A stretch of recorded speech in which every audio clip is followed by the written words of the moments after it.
evolve as a culture. People they become more accepting to things that, quote unquote, aren't the norm. Mm-hmm. As we like I was saying, seeing those things, having a face for them, seeing it on television, seeing it. We're all human and we're all doing the best that we can with this thing that we have called life. So Mm-hmm. my childhood was um it was fine. My childhood, I didn't have any type of trauma or anything like that. I probably would say that the only thing that I really remember about my childhood is that I performed in the choir. I played Mm-hmm. basketball. I played football. I played baseball. And then Mm-hmm. I joined the chorale in middle school. And then I Mm-hmm. stopped playing those things because I wasn't interested uh, in those at all. I was just trying to find a spot for me and my dad to bond, if that makes sense. Oh, okay. So, Well, well, go ahead. It's wonderful that you actually have your father's ear, and the fact that the two of you are close. Because sometimes black fathers are the hardest. I mean, besides the mother, sometimes the fathers just stand back and really let the mother, mainly in the South, take care of things. But the fact that your father is right there for you, I think that that is amazing. Well, see, they weren't, my mother and my father weren't together. You know what I'm Oh, saying? So I was with my mom growing up, and then I had summers with him. And so for me to garner his attention throughout the school year, I played those sports. But the person that I grew up with, growth is a beautiful thing. So the thing about life is that we always have the opportunity to learn, and we always have the opportunity to grow. And so by the time I became a child until I became an adult, the man that I knew at that time when I was a child, he's not that same guy. You understand what I'm saying? So mm-hmm, where there once was maybe some thoughts in his mind like, I don't like all that. He mm-hmm, received me, in a whole nother mm-hmm. way. Because that's the ticket for me. In the South, you're gonna have to become an adult to make those type of life altering decisions. I didn't have that type of support to say, oh, well, we're gonna do some investigation and find out how we can further you along. I had to wait till I was an adult, you know. Hmm. Now, I want to ask you this about racism in the South. I mean, not just for the Black community, but for a woman like yourself and the gay community, it's probably a really concerning thing. Yes, it is, but it isn't. There is a such thing as passable privilege, and like to a day to day basis, I don't have any problems. But if a friend of mine has a problem, then I too have a problem.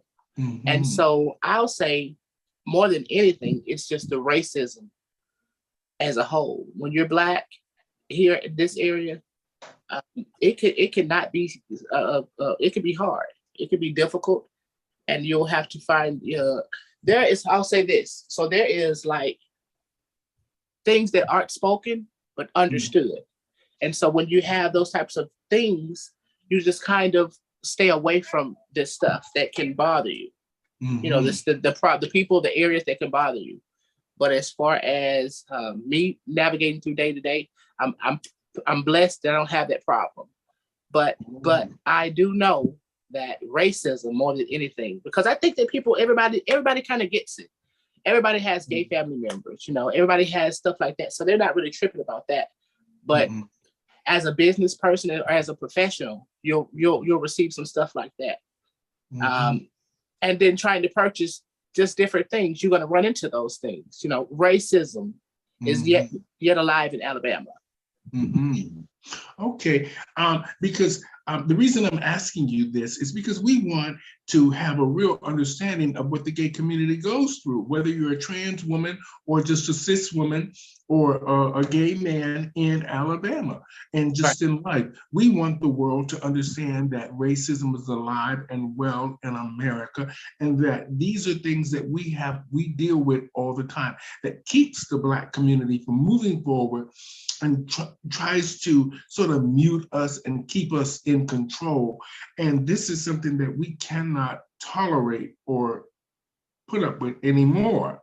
Right. Right. So, And Yeah, and now that we're all talking in a sense, and a lot of I see a lot of people's got boots on the ground now, and they're moving and grooving in the right direction, which they probably should have had a little. The COVID-19, like I said, is a good thing and a bad thing. COVID brought a lot of attention to things that were either propaganda or not realistic, and it also brought attention to the homelessness, the all these young people dying, and all these secret things that have seemed to come to life, and that the gay community has been talking about for a long time, and nobody really ever listened. And now we're actually seeing this for ourselves on the internet, and it's going to make a lot of people think a lot differently about the gay community.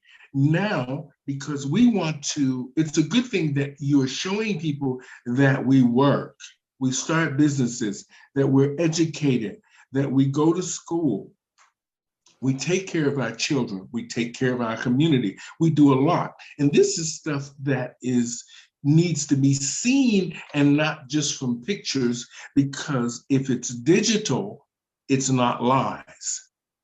Right. Now, let's talk about you and your journey now as Miss Continental Plus and the direction you're going. Hold on 1 second, because you spoke upon COVID-19. COVID-19 and everything that came with it was horrible. I lost my mother. Before I competed, I had lost my mother just shy of 6 days from a year when I competed for Miss Continental from COVID. So religiously, her decisions about not being vaccinated, and then the aftercare after she got it, that was her choice. Like, it's my choice here to be with you today and to be the woman that I am. And so COVID-19, it did a lot of damage, and what you're saying is absolutely true. You know, I say this all the time, even though I live in Canada. Every time they say get a vaccine, and you know, I live right down the street from the gay community, right in the heart of downtown Toronto, one of the most expensive and vibrant places ever. So you know, I'm in contact with a lot of people, and mainly from doing all the shows. As soon as they say a vaccine, I go and get it. Right. I'm 60, and I want to make sure that I live to be at least 80 or 90. Correct. So I'm not about to be fighting and arguing with the government. When they say there's a vaccine here for you and it's free, come get it and it'll help you live or whatever, I'm running right over there. Absolutely. And a lot of Black people should understand that and stop thinking that they can some of these new viruses and diseases are very dangerous, and they don't tell us everything, but when they say a vaccine, they're actually telling you that there's a real problem. Absolutely. I love talking to you, Rachel, because I think you make a lot of sense. And for you to talk about your mother dying from COVID-19, this is something that needs to be heard, because she chose not to take the vaccine. And it's heartbreaking when you think about it, and the fact that it was 6 days before you ran for Miss Continental. You must have been. No, it was 6 days shy of a year. She died September the 9th of 21. I won in 22. Oh, okay. And they had to have September the 4th. Oh, okay. Now, what do you think is going to happen now? Has the COVID-19 affected you being on the road with the prelims? No, it hasn't, because they have opened up the airways, the airlines rather, and you just wear your mask and you sanitize. They have sanitation stations everywhere, and so I haven't run into any problem going to my prelims as of yet. I think that we'll start to have some weather issues here shortly, but that's just, you can't control Mother Nature. So now that you are Miss Continental Plus, what do you plan? What are your thoughts about your year? I know that it's fantastic going to the different prelims, but what is it that you're most excited about now? I won the pageant in September, and I'll be relinquishing my title in Easter, April. So it won't be a year, but we'll still get the opportunity to do a number in September. So my plan that I had when I won and the plan that I have now, I like to say that I have now a newfound sense of urgency to get everything that I had stretched out for the year done in a shorter period of time. I had a fragrance launch that I was working on, and I will put a pin in it for now so that I can get the work done that is required of me.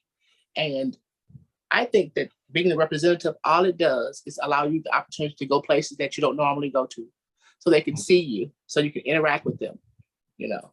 And that's the job that I have, to show up and look lovely and to be kind. You know, this is great. Can we see the crown and the sash, or what do you have on hand? Most definitely. I have it right here. Oh, wow. Look at that.